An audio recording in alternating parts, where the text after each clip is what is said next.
Despite recent gains in visibility, more trans people were killed in 2016 than in any other year on record. And a long-standing lack of trust in the police means many other crimes in the LGBT community go unreported. But a few pioneering transgender police officers and their departments are helping to bridge that divide. Caroline Motoresi-Tehrani went to Seattle to meet the first openly trans cop on the city's force.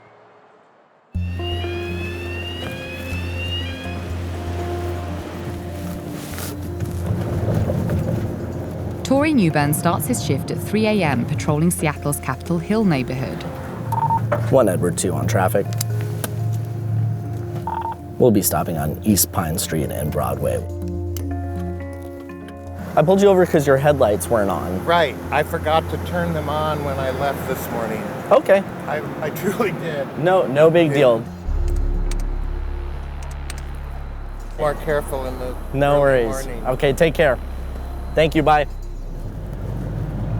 So had you always wanted to be a police officer? No, I would have laughed at you if you had told me, 5 years ago that I was gonna be a police officer. I was kind of a hippie.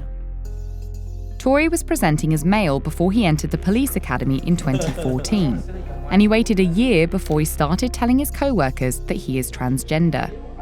People wouldn't know I'm transgender unless I told them. So that's a luxury, that's a privilege. I just wanted to kind of be treated like anybody else.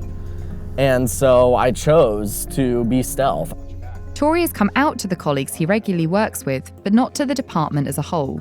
Some only recently found out when we visited Tori to hear his story. It's kind of happy the fact that I've known him enough, considered him a friend. I just kind of see it's like, wow, somebody that actually reflects the community that we serve. Nationally, violence against trans people is the highest it has ever been. More deadly attacks took place in 2016 than in the year before. And Seattle Gay News associate editor Sean Nittle says the city's LGBT community, the fifth largest in the country, isn't immune to this kind of violence. A few years ago, there was a well-known hairdresser in the Filipino and gay community named Danny Vega who was beat to death, and his murder is unsolved. So that's an open wound still. When you have things like that happening, it makes you kind of sit up a little bit and say, there's some things going on here, and we need a way to communicate with the police. We need a way to communicate with each other to keep each other safe. To improve the relationship with the LGBT community and encourage victims of suspected hate crimes to self-report, Seattle PD created the Safe Place program.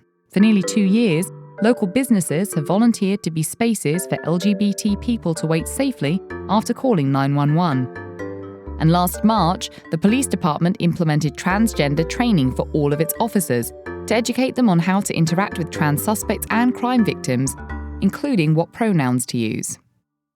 I don't think we would have had this conversation even 5 years ago. It sends a message to the community that we're a police department and a city, quite frankly, that is accepting of people.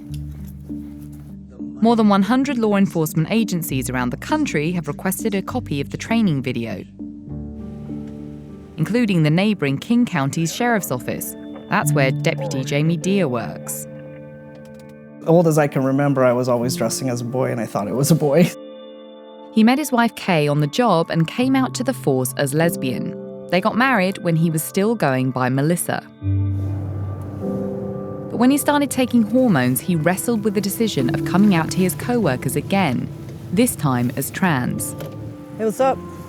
I would rather face an armed suspect, which I have. I would rather fight with bad guys. I would rather face, anything that you can find on this job that's life-threatening and scary than having to come out to 700 coworkers and put it out there. That's to open yourself up like that was terrifying to me. But the alternative of not being yourself was more scary? Yeah, just to have that self-loathing deep inside that had driven me at times of contemplating, not living anymore.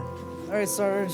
When Jamie decided to come out, there weren't many resources besides a few forums, like the website TCOP, a peer support network for trans police officers. For Tori, it's different. He's coming out at a time when the city of Seattle is actively working with the trans community on issues of safety and acceptance. Marsha Botzer has worked with law enforcement in the past and has seen efforts of police engagement fail. She says things feel different with trans officers on the force.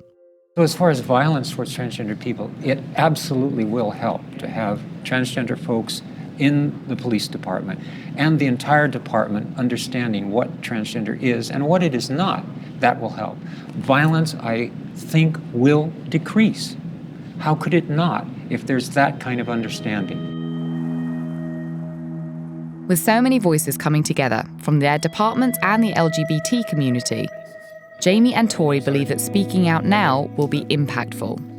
It's a long process to earn trust back when trust has been broken in the past. My hope is that me coming out as a transgender police officer will be another layer of building that bridge.